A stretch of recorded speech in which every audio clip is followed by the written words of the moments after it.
朋友们，大家好！今天视频呢，给大家分享一个啤酒瓶盖在我们生活当中的一个妙用。首先，第一步呢，我们先拿出来一个瓶盖，然后呢，给它先砸平。砸完以后呢，我们看一下，大概砸成这个程度就可以了。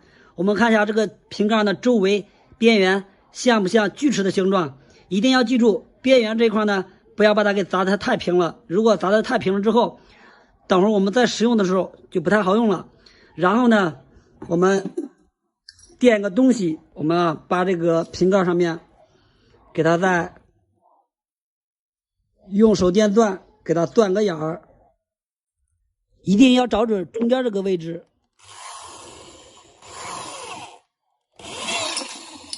哟，我的奶奶，我的 OK 钻完了。操作的时候呢，大家一定要注意安全。好，拿下来了。然后呢，我们在这个上面穿一个螺丝。好，在这边呢再拧个螺丝帽。然后呢，要把它给拧牢固、拧结实。这边加个钳子，用螺丝刀再拧一下，一定要拧结实。OK， 拧完以后我们看一下，它像什么东西呢？看看，是不是像一个迷你的切割片？然后呢，我们把它装在手电钻上来试一下，看一下这个工具好用不好用。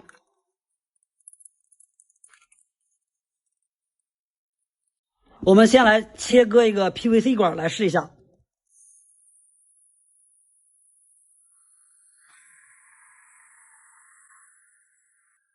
我们看一下，很轻松的就可以把它给切开。然后呢，用它也可以切一个木头，我们来试一下。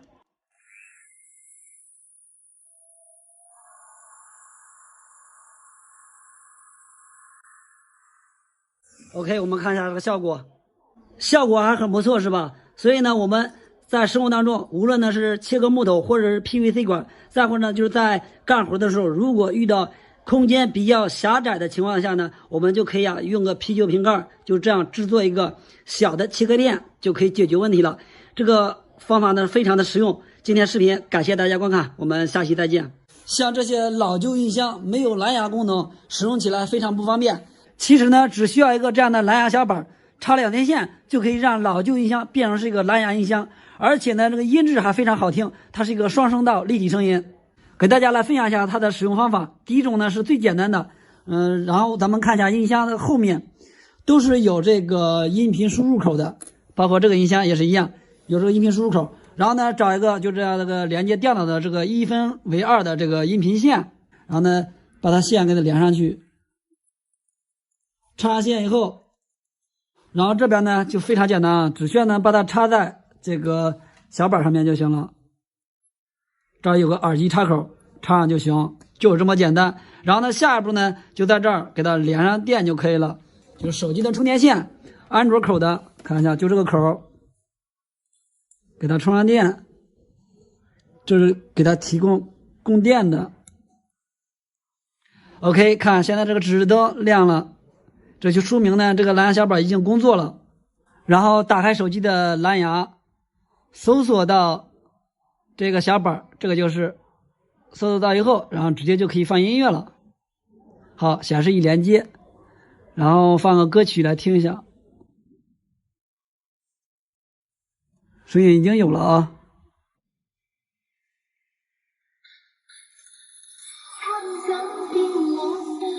听一下，这个音质还是非常好听的啊。在通电的情况下，尽量呢不要手摸这个小板，如果手摸它的情况下，很容易把这个小板给弄坏。这样听歌实在太方便了。有些朋友可能会说，这个小板放在外面不合适，感觉不美观，也不好用。如果假如像这个音箱经常去户外使用的情况下，带个小板确实不方便。给大家分享一下，这个小板呢，其实也可以把它给装到音箱里边的。首先呢，把这个后边这个给它打开，拆完以后呢，给它先放一边备用。然后呢，给这个小板焊几条线，这儿呢是电源线5伏，这儿是5伏的正极，中间这个引脚，然后这个 JND 是5伏的负极，先来电焊锡，然后把这个红线作为是正极，焊在中间这5伏这儿，灰色的这条线负极焊在边上，然后呢再焊一下音频口，音频口这儿呢是3条线，还是一样，先来点焊锡，3个点都来点。L 和 R 是左右声道，先焊2条白色的线，然后这个 AJND 是音频的公共负极，焊一条灰色的线。焊好以后就这5条线，然后呢给蓝牙小板5伏的供电给它接上。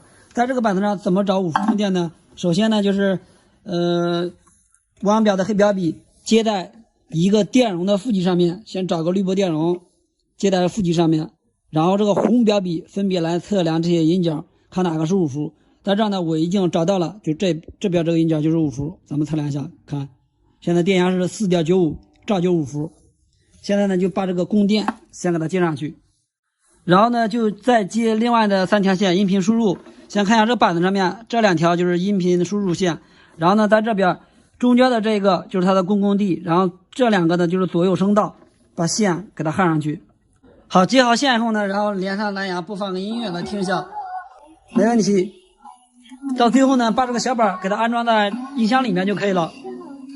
今天咱们给客户改装一个电风扇，他说他这个电风扇呢是开1档的时候，就是最慢档的时候，他说这个风速呢还是有点快，他问我能不能给他改一下，让这个风速呢稍微慢一点，吹出来的风呢也比较柔和一点。但是他还有个要求，就是开最快档3档的时候，他想这个速度呢还是和以前一样，还是让这个风速非常的大，转速非常快。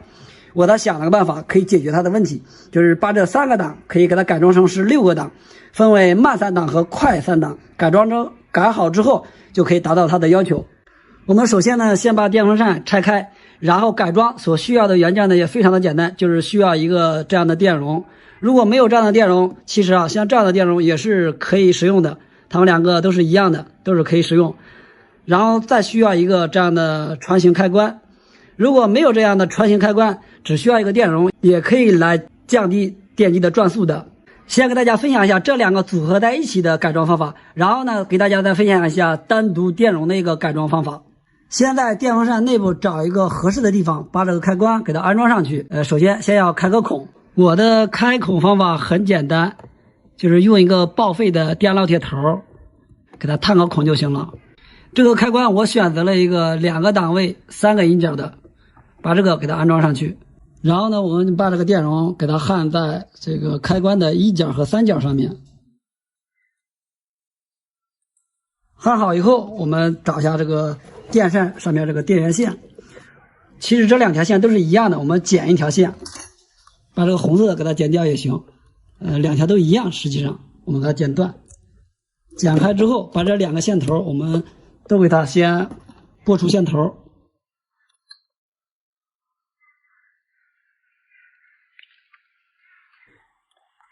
这一条也是一样，拨出线头。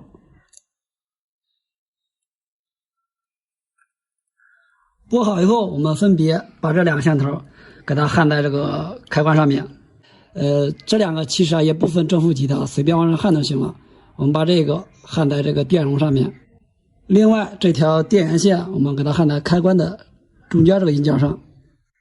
就这样就改装好了啊，看一下非常简单是吧？我给大家说一下这个，先看一下这个电源线啊，它是从这儿进去之后，当我们把这个开关调到慢档的时候，它是这2个引脚导通，然后它进去之后，然后到这儿经过一个电容，然后回到电机上面。经过电容以后啊，它就会降低它的电压，然后就会电机转的比较慢一点。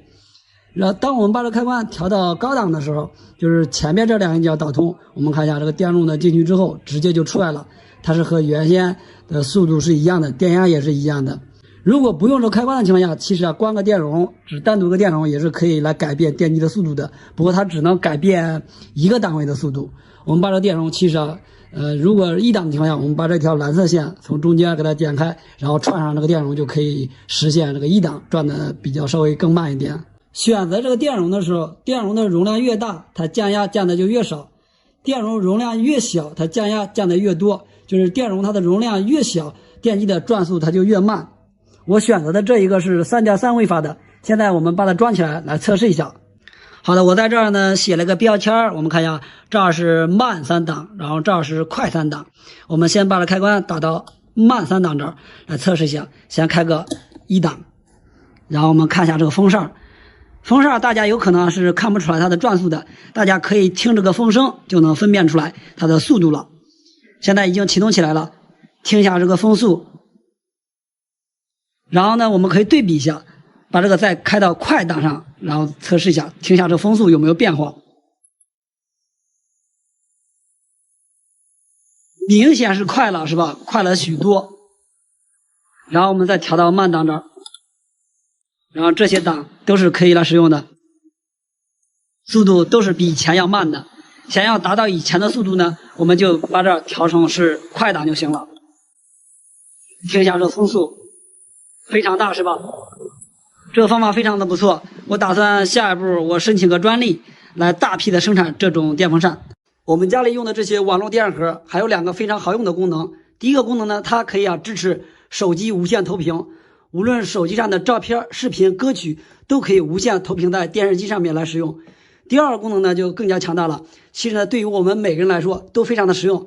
现在给大家先分享一下手机无线投屏的这个功能。无线连接呢就是通过 WiFi 网络连接在电视盒上面，连接好以后就是无论手机上的什么东西都可以直接投在电视机上来观看，无论呢是孩子学习用或者是自己娱乐玩用都是非常不错的。首先呢就是先把这个电视盒打开，然后呢打开电视机，然后呢先拿出手机的在手机上呢最下面往上滑一下，在这儿找到这个投屏，手机上自带的投屏软件，就这个我这儿有个屏幕镜像，打开它就可以了。然后呢在这儿直接就可以扫描到这个局域网里边的，我的这个是我的天猫魔盒，因为我家这个网络电视盒呢就是天猫魔盒，所以搜到的就是它。然后呢点击把它连接上，现在呢正在连接。好，连接完以后电视机上就可以直接出来手机的画面了。咱们看已经出来了，是吧？出来的画面是不是都一模一样，是吧？然后呢就这样就可以播放音乐，然后视频包括学习东西都可以直接来播放了。首先咱们来打开个抖音来看一下，没问题是吧？都是可以的。然后呢可以放点声音，没问题是吧？也是可以变成横屏全屏来使用的。首先换一个，老板我要一份肥肠包大葱。然后咱们看个全屏的直接点完以后就可以全屏来播放。但苏菲却一点也不害怕，因为她对自己的外表非常的自卑。投屏呢其实就是这么简单。目前的很多网络电视盒都自带无线投屏的功能。如果你家的网络电视盒没有这个功能的时候呢，其实也是可以给这个电视盒呢安装一个无线投屏的软件就可以了。手机如果没有无线投屏功能也没关系，也可以安装无线投屏的软件。安装好以后它们2个就可以实现无线投屏了。无线投屏的方法就是这么简单然后呢，给大家再分享一下第二种它好用的一个功能，就是我们可以看一下每个这个是这种网络电视盒呢，其实呢在它的后面后面呢都有一个这样的 USB 插口，咱们仔细看一下，就这个插口，这个插口呢，它是可以给这个网络电视盒可以给它插 U 盘，给它升级来使用，或者呢可以插 U 盘来播放 U 盘上的视频或者歌曲或者照片来使用。不过这些不重要它有个很重要的功能，这个功能呢就是我们可以把手机的充电线给它插上，然后呢咱们就可以看一下它呢就可以给手机来充电了。充电的同时呢，然后咱们看一下然后呢它也可以用手机的有线，然后呢投屏在电视机上面，这样呢可以一边投屏一边给手机充电。然后呢假如家里的一些数码产品没有电了，或者是手机的充电头坏了没有的情况怎么办呢？可以把它插在这后面充电就可以了。这个方法呢非常的实用，大家呢以后肯定能用得到。好了，视频感谢观看，我们下期再见。今天这个视频呢，给大家来分享一个手机更换电池的一个教程。其实呢，更换电池是非常简单的。首先，我们来看一下这台华为手机电池已经鼓包了，看一下已经把手机后盖都顶起来了，看到没有？两侧都有这么大的缝隙。我发现就是华为手机和小米手机啊，它这个电池最容易出现鼓包。更换电池呢，首先拆这个后盖，用吹风机呢先给它加热一下，加热完以后。在拆的时候就比较容易了。像这种手机充电口两侧没有螺丝的拆壳的时候呢，就需要用一个这样的硬塑料片。这个塑料片呢，就是蛋糕盒上面都有这种硬塑料片，然后呢找一个角的位置啊，把它插进去，然后呢在这周围一圈给它划一圈之后啊，这个后盖就可以轻松的把它给拆下来。拆这个后盖的时候有一点也要注意，就是这个塑料片呢不要插得太深，如果插太深的情况下呢，在滑的过程中就会有可能把手机后盖上面这个指纹排线给它划断。如果划断了以后呢，这个手机就没有指纹了。先看一下里面呢是有一个这样的排线。打开壳第一步呢，首先把这个电池上面这个排线给它先抠开，让这手机呢给它先断电，这样操作是最安全的。首先呢，先把上面的这几条螺丝给它拆下来。然后呢，把压电池排线的这个铁片往上面抠开以后呢，把电池排线给它抠开。接下来呢，就是用镊子可以把这个铁片再给它翘起来，然后把后盖上面这个指纹排线的这个插座呢也给它抠下来。抠下来之后呢，等会儿拆电池的时候操作会更加方便。电池下面呢粘了很多不干胶，粘的也非常的牢固，所以说直接拆的话是不容易拆下来的。所以说呢，在拆之前呢，要用吹风机给电池先给它加一下热。电池这面加完热以后呢，然后在手机的屏幕这一侧呢，再给它加一下热，一直加热到这个屏幕手摸着有些烫手就可以了。然后呢，重点来了，就是呢开始撬这个电池了。找一个类似于这样的撬棒，把它插入到电池的一侧。插入以后就这样轻轻的撬，一次呢不要撬得太严重了，要一点点的来，不要着急，不要慌，要有耐性，从上往下一点点的就这样撬。撬完以后呢，撬的如果感觉少，还可以从上面接着往下再来一遍。撬完一侧之后，接下来呢再撬另外一侧，还是同样的方法，就是这样一点点的撬。所以说这个撬电池呢不能心急，只能就是慢慢来。一会儿呢就可以把这电池给它撬下来了。撬完这一侧之后呢，然后接下来还是一点点就这样撬，这样撬完，接着呢再撬另外一侧，就是来回两侧呢替换着撬。给手机换电池呢，其实就是一个胆大心细的一个操作步骤，只要有耐性呢，一般都能更换好电池。好，我们来看一下，2分钟的时间不到，这块电池就给它拆下来了。然后呢，我们看这块华为电池已经发现鼓包了这块呢旧的就没有必要留它了，扔掉就行了。然后呢，接下来呢，把这手机上面这个不干胶给它清理干净。然后呢，拿出需要更换的新电池，我们拆开包装来看一下其实呢，现在出的这些新电池呢，它都是自带固定电池的不干胶的，也没有必要去单独去买去了。所以说呢，厂家考虑还是比较周全的我们先打开这个电池这个包装。在它的背面是有这个固定电池的专用胶的，然后呢把上面这个塑料给它揭掉之后呢，然后呢就开始安装电池。安装就更简单了，只需要呢把它放在电池里面，然后这样轻轻的先按压一遍，让这个胶呢让它粘好就可以了。然后呢安装的时候呢，先扣指纹排线，给它扣好以后呢，再扣电池的这个排线。最后呢给手机后面这一圈都打上不干胶，然后呢把手机后盖给它安装起来，电池呢就更换好了。家里的网线断了，怎么把它们接在一起呢？今天视频给大家分享2个非常好用的接网线方法。接好以后，它的使用效果和新的网线效果都是一样的。这2个方法，第一种呢比较专业，第二种呢就比较简单了，适合每个家庭来用。这2种方法总有一种会适合大家。在接线之前呢，首先呢我们先把外皮给它先剥掉，剥掉外皮之后我们才能接。然后剥掉之后呢，我们看一下它这个内部呢是有8条双绞线，我们分别把它们都分开。然后呢另外一根线也是按照同样的方法把它们都剥出来。给大家分享用这种方法接好以后呢，非常的耐用，无论多长时间呢，也不会出现问题。首先呢，我们接的时候呢，先把这几条线给它先剪掉一截，剪齐。剪齐之后，然后呢，我们把这个网线都给它拨出线头。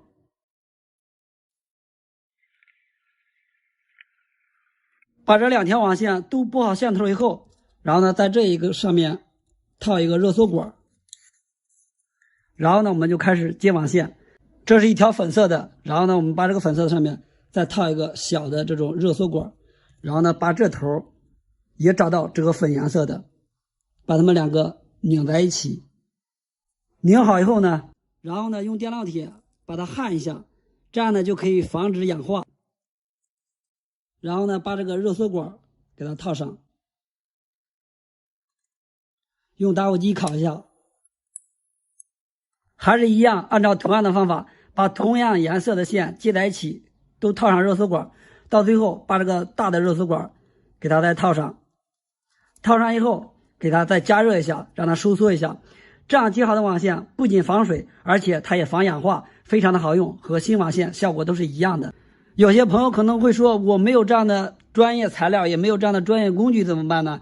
那么给大家分享一下第二种方法。第二种方法就非常简单了，而且接好的效果呢也是非常的不错。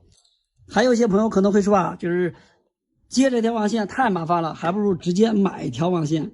像这种短网线可以买一条，如果这条网线100多米长，如果再买的情况下呢，就有点不合适了。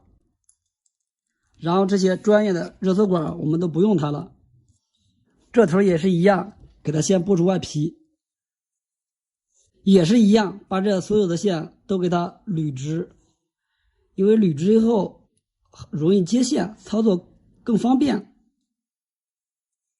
好，捋好之后呢，还是一样啊，给它们先拨出线头。不过这次拨线头的时候，每条线拨的线头让它稍微长一点。然后呢，把这些多股线都给它拧一下，把这2边呢都拧好以后，咱们就开始接线。接线的时候，先让它们2个对齐，然后呢，给它缠上胶带，先固定一下。固定好以后就开始接线，还是一样，就是同样颜色的线，给它接在一起。接的时候呢，这个拧这个麻花的时候呢，一定要让它拧得紧密一些，越紧密呢，它越牢固，不容易出现问题，不容易接触不良。接好一个之后，然后再接另外一个。这种接线方法比较简单，也不需要用专业工具，适合每个家庭都能用。都接好之后呢，我们开始给它缠胶带，起个绝缘作用。然后缠胶带的时候，我们可以压过来一条，然后呢给它粘住，然后呢再压另外一条。胶带缠一圈压一条，缠一圈压一条，都缠完以后呢，到最后我们把这个给它窝过来，然后呢接着再缠胶带。接好以后，虽然它的外观不太美观，但是呢比较抗拉，也不会影响它的网速，所以说这种方法是最好用的。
今天咱们修一台电风扇，它的问题呢是电机不转了，风扇没有任何反应。通完电去之后呢，我们测试一下，看一下这个1档、2档、3档都是没有任何反应的，感觉就是跟不通电是一样的。现在呢，我们找个东西拨一下这个风扇，看一下还是比较轻的，看转动是比较轻。然后呢，它这个风扇就是不转。现在呢，我们把它拆开来检查一下。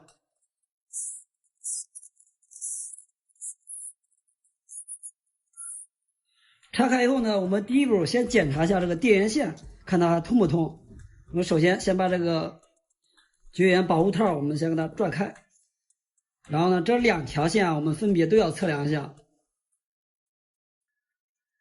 这一条是导通的，这一条也可以导通，这个电源线是没有问题的。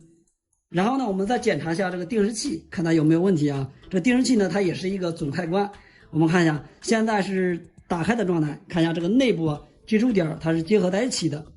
然后呢，我们测量一下，看它能不能导通。如果不导通啊，就是这个定时器坏了。它也是没问题的，可以导通。然后呢，像这种情况啊，我们先看一下，这2个都没有问题的情况下，电源线和定时器没有问题的情况下，然后上面这个开关，这个档位开关，它一般是没有问题的。它如果坏的情况下，不可能这3个档同时坏，是吧？像这种情况呢，一般呢，我们可以把这个忽略掉，它是没问题的。像这种情况，电风扇不通电，电机不转，这种情况一般的都是这个电机坏了，或者呢是电机上面的电容有问题了。现在呢，我们先把上边这部分给它拆开，来检查一下电容，看有没有问题。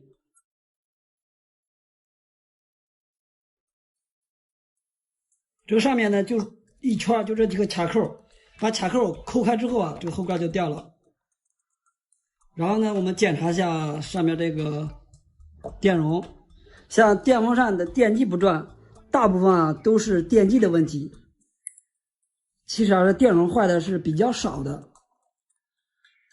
然后我们拨出线头来测量一下，估计啊，这个电风扇呢也是电机坏了，电容一般都坏的很少。我们给它先短接一下，放一下电，然后呢，我们再测量。